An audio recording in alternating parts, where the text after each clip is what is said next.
Entrepreneurship is something that I've always been interested in. For those of us that have spent careers in service, the military, public service, law enforcement, it actually comes quite naturally to want to define your own path professionally and make decisions about what you want to do professionally. So there were times during my career where I thought about striking off on my own, even during my career of service. But I continued, I finished the career, and then I matriculated into the enterprise space. It was during my time in the enterprise space where I saw what I thought to be a lack of emphasis around things like leadership and actually taking care of people that prompted me to think more precisely about when I might strike off on my own and create my own entity. And since I had Apogee Global on the shelf, again, I established Apogee Global upon my retirement from government service.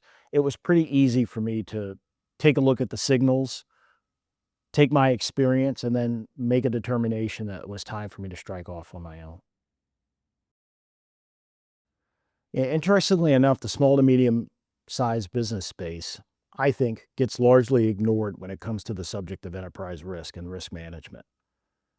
These small firms, which are the vast majority of firms around the planet, make up the vast majority of businesses around the planet, have to operate at the same capacity operationally as large scale firms, but they oftentimes don't have the financial resources or personnel resources to address issues like cybersecurity, physical security, and they certainly need help around the areas of strategy and leadership development, all service lines that we have in Apogee Global.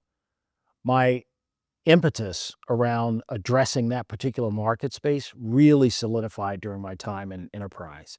Having worked for large firms like Palo Alto Networks and Google Cloud, I saw that in the cybersecurity space, these firms are looking for the big wins. You know, the likes of Google, Microsoft, any of the big firms on the market are looking to service Fortune 500 companies because that's where they get the biggest revenue opportunities to return from them. Um, that means that the small to medium-sized businesses oftentimes are left to their own devices in order to figure out how to do things like build enterprise risk, build a security apparatus within their companies that is built to scale, built to answer the challenges that they may be facing on the landscape. And I see across the board, whether it be in North America, Europe, or here in the Middle East, there are opportunities to deliver impact, really provide expertise to these firms. And I think that there's a desperate need in the small to medium-sized business space to provide expert enterprise risk management advisory engagements. And that's the sweet spot, I think, where Apogee Global can shine because we bring, with our executives and others that we bring in terms of the teams that we assemble for our engagements, enterprise level expertise, but we take that expertise and we target it in a bespoke manner specifically for the small to medium sized business space. I think oftentimes um, businesses forget about the people, believe it or not. There's a lot of time spent in business identifying what's going to generate revenue, creating business process, identifying technology. Our tagline as an organization is taking people, process, and technology to the next level. I think all three of those elements are intertwined. And the more emphasis, the more time that you can spend on developing people, ensuring that they have the skills necessary to do the work that they're engaged in, that they're being developed, that they're being looked after in a way that ensures that their professional trajectory is what they expect it to be, the more you can expect them to actually be productive and achieve the mission set that you put in front of them. So the focus around people is one that I think is definitely needed in the business space. And at Apogee Global, we like to think that we cover all three of those bases. So we can bring you the technology portion, help you transform your organization. The people portion, we definitely emphasize because everything we do has a foundation of leadership associated with it, and processes in terms of strategy is where we excel in helping organizations scale and think about how they want to operate into the future. I believe technical security solutions are not enough because I've seen firsthand Technology solutions are not enough because I've seen firsthand the focus and overemphasis on identifying tools in our industry, the cybersecurity industry. This focus on tool selection hasn't solved the challenges in the cybersecurity space. They're helpful, but like any tool, they require people to implement them appropriately, to ensure that in that implementation that the tools are actually achieving the objectives for which they were purchased and implemented into the systems, and then to be thinking about outside of that context what else may be needed in order to satisfy the needs of the organization and help organizations reduce their overall risk. So technology is never the end state. It's a part of a larger solution set that again requires people and process more often than not in order to ensure that you're achieving the objectives that you set out for yourself.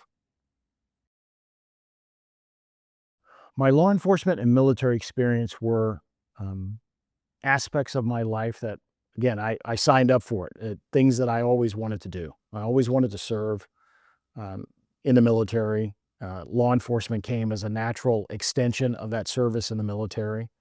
And what I took away from those careers is what I call an ability to get things done. There is a sense of urgency associated with both of those professions, the military and law enforcement. And I was able, over the course of a career of more than 32 years in public service, I developed what I would call a tendency or a bias towards action. That bias towards action I bring to everything that I do. And certainly the sense of urgency in terms of getting things done is helpful in terms of getting projects across the finish line. So, the ability to get things done, the knowledge that even through iteration, even if you're going to miss from time to time, it's better to take a swing and miss rather than to not swing at all. And so, the bias towards action is what I gathered over the course of a career, and I take that into every engagement that I encounter. The hardest decision was to walk away from a solid compensation package and what might be considered to be an easy life. I was working for a Fortune 5 company, a global technology enterprise, one of the largest companies on the planet, as an executive. I had it pretty easy. Um, but as I tell folks in my conversations with them now, the golden handcuffs only last for so long. And because I had this burning desire to build my own team, to sort of strike off on my own, it was enough over time. And certainly the experiences I had in terms of what I thought to be an absence of leadership contributed to this, or at least the absence of leadership in all the things that I saw during my time in the commercial space. I thought it was time to strike off on my own, and that was enough, I think, to point me in the right direction, gave me the and certainly my experiences in both the public sector and the commercial space gave me enough confidence to think that I had enough experience that I could go off and provide um, advisory work to clients and provide them substantive results and impact. I question if this is the right path every day. One of the things that founders experience, I think, is this sense of did we make the right decision? Uh, and it's constantly gnawing at you because it's filled with ups and downs. And those ups and downs can occur just in the course of a day. You can start the day off with a win, getting a client, setting up for your next engagement, and by the end of the day, have a bad experience with an employee or a bad experience with a vendor or a partner that can again make you question whether or not you made the right decision to go into the space. So you got to be ready for those ups and downs. It's a little bit of a roller coaster ride, and I think that only folks who are built for the kind of environment for which you find yourself in. It's a little bit of a crucible. If you're not built for that crucible, then you probably will not survive being a founder. So I hear the questions daily, and I have to, as a founder, provide answers to those questions daily. Why am I engaged in this? Why am I doing this? Why do I think that this is the right path for me at this point in my life? And a lot of it's sort of self-talk and sort of motivating myself to keep going and to pursue what it is that I think I'm doing in terms of building this out. But it's a little bit of a daily struggle. The thing that surprised me the most is that it is a 7-day-a-week endeavor. There are really no days off.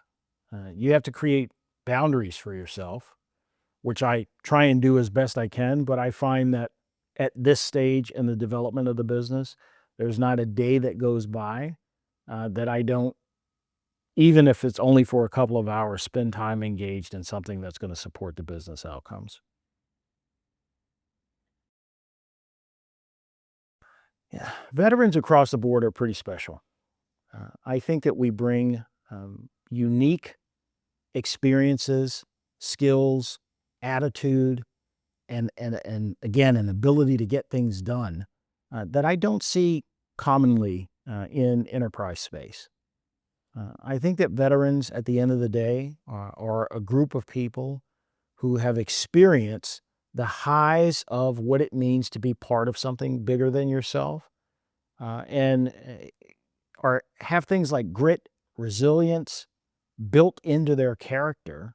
And this is not, not everybody's going to be exactly the same. You're not going to get, every veteran across the board's not going to probably meet everyone's expectations. But generally speaking, I find that veterans bring a little bit of a special sauce to everything that they do. And that special sauce results in action, results, impact, the kinds of things that you need in a workforce in order to be able to get things done. Veterans do speak a common language, and there is commonality in the experiences that veterans have. And so what happens is that when you put veterans into a workplace environment, the shorthand that's developed is one that is relatable to them in terms of execution. Many veterans across the board are used to bottom line up front. Tell me what the mission is, tell me what needs to happen, tell me what the objective is, and then I will go do the things that need to happen in order to bring that to fruition. And that shorthand gets sort of baked into the business environment. I find that in the business that I'm in, it's helpful to have folks who understand execution and getting things done because it allows you to move a lot faster. And so I think that that's the sweet sauce I think that veterans bring into the environments that they work in, and this ability to exercise that shorthand means everyone knows we have to get something done, and as long as they're all pointed in the same direction, you know that they're going to accomplish the mission. Why are we in Doha? I'm here because there is an energy in the Middle East. Every time that I visited the Middle East for business, I find that there is an energy here. The current energy happens to be surrounding the idea of technology and technical transformation. Uh, the businesses that are here, that are being founded here, the environment, it, it, it, it is an environment that is very supportive of the idea of entrepreneurship. And I think that, as the projections indicate, that there will be opportunities for founders to start things here. And I think that the skills that the Apogee Global team brings to the table will be needed. And so, in an environment where I have an appreciation not only for, again, the energy, the business energy here, there's a vibrancy, I think, in many of the Middle Eastern cities that I've visited, in the UAE, here in Qatar, in Saudi Arabia, in Jordan. There's a sense that uh, folks with special skills can survive and bring substantive and impactful advice to people. And that's where I feel like there's an opportunity here for us to partner potentially with organizations that complement our services and skill sets, and potentially partner to do some decent business here. So our modality of business at Apogee is largely partner based. We have our service lines, which revolve around cyber and physical risk, strategy and leadership development, and then talent acquisition and executive search. And we think that's a lot, but it's not the whole thing. Our business model is such that we identify vulnerabilities, gaps. We provide information to organizations in terms of how they might scale and where they need to go in order to reduce risk to the enterprise. There's a phase after that that includes actual delivery of solutions, and that's where the partner network that we're trying to establish comes into play.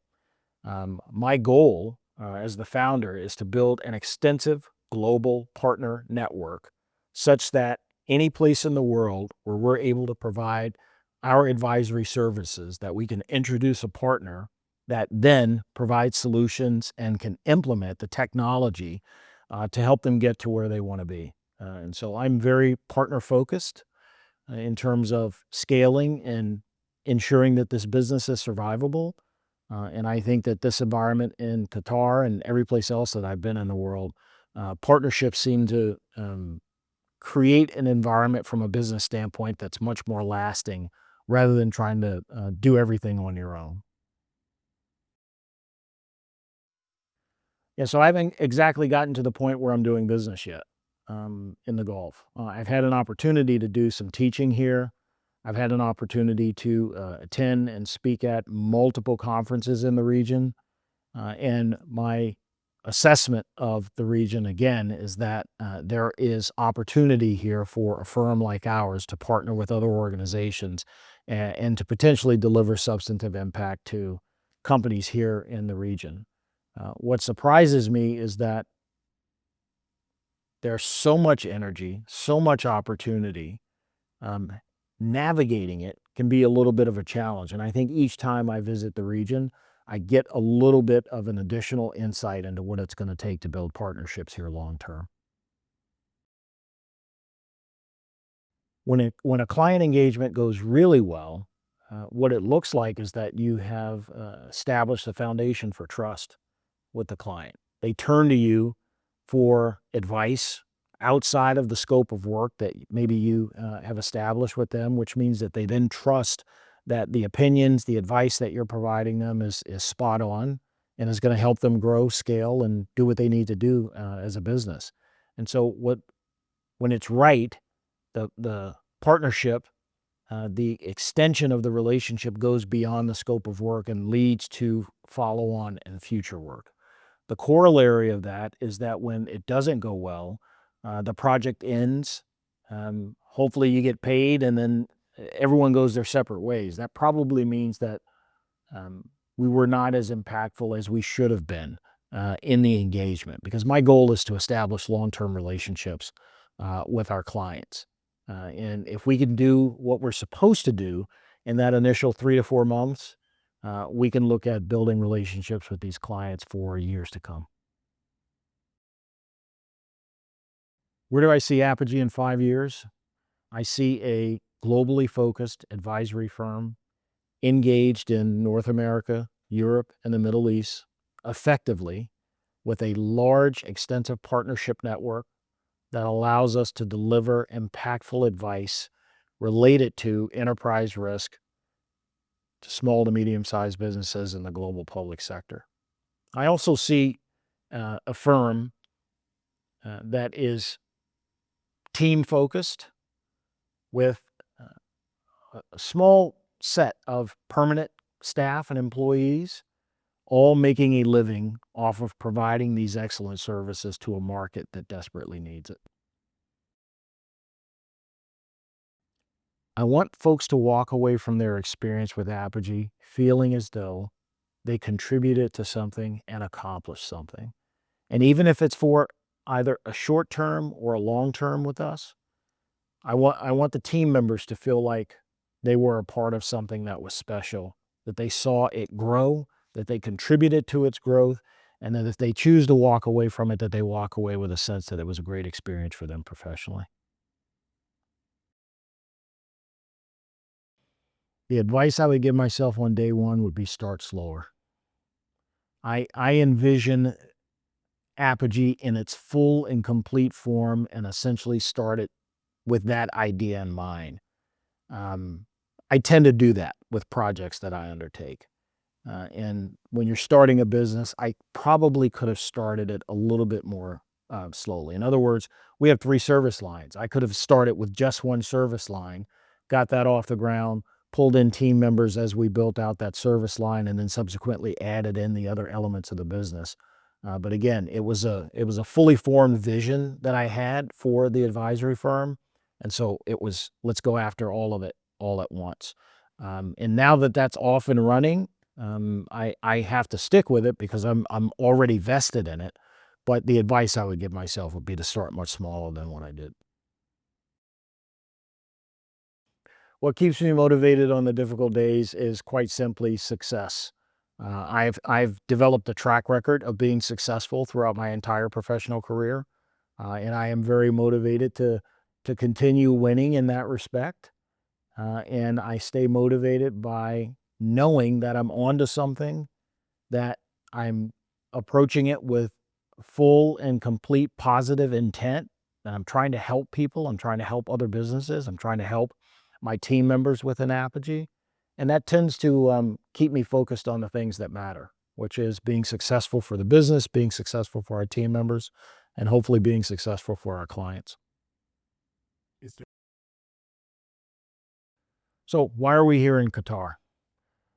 Great question, especially for a US-based consulting firm.